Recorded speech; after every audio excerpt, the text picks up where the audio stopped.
Good afternoon, ladies and gentlemen. Dan VR here, and I've got a piece of information that is ripping hot that came across my desk last night. You will be electric once you hear it.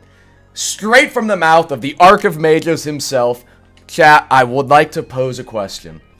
What do you think is the #1 oath in Deepwoken right now? Pause the video, type it below, comment it. I will read every single comment, every single question.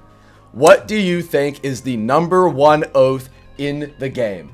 A lot of people are probably inclined to say Silent Heart. Even more would probably argue Salt Chemist.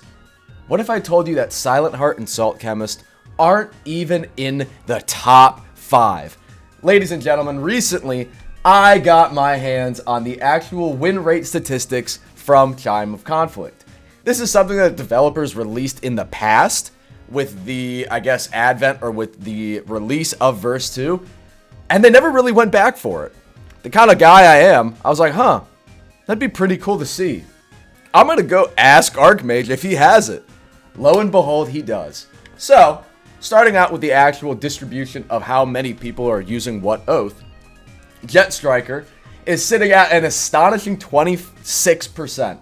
So a quarter of the player base currently is using Jet Striker. And now it has been nerfed in the last couple weeklies, thanks to me.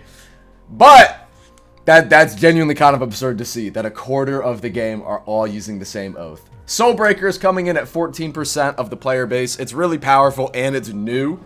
Oathless at 11%. Little bit of a shocker there. I think Oathless isn't really talked about a lot, even though it is incredibly powerful. Contractor at 9%. Silent Heart at 8%. Chain Warden and Blade Harper at 7% respectively. Dawnwalker at 6%. And then the rest of the oaths all are sharing that 12% remaining. As you will notice, it's kind of not what you'd expect at all.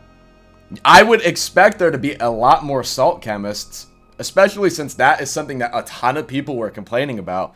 Potions are OP, Salt Chemist is OP. I think it's just like Order of Arcane. No one else is using it, man. At least not in Chime, which is, I guess, to be expected. But this is also a general breakdown of, like, let's say you make a build, you go into Chime once. It's going to log that. This is just a sort of overview of all of the builds in the game. And then we get into the actual win rates. Now, this is actually somewhat surprising, because we just went over the actual distribution of how many people are using what oath. It's not entirely reflected in the win rates, though. The win rates are honestly really close. They're pretty even. We've got Oathless at the #1 slot with a 52.6% win rate.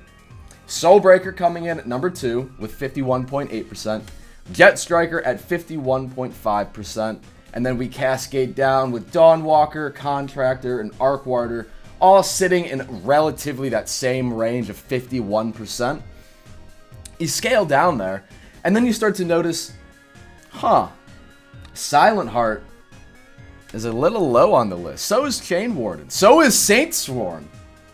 And these are typically builds that you would expect to see in Chime. These are builds that you would see people complaining about a lot. And it looks like they're not even really that far up there. I think this kind of information's cool, just to kind of see how people's perception of the game, how our perception of what is the strongest, doesn't always match up with the actual data collected from Chime of Conflict. Hopefully we can see another one. Maybe I'll ask for like the top weapons or top attunements. I don't know. I think it's kind of cool. I like that how all the data's here. Kind of give us an idea of what's actually strong, like what we should really turn our attention towards in terms of balancing, and also just making builds. There's no denying using an OP build is fun. So there you go, chat. Go buck wild.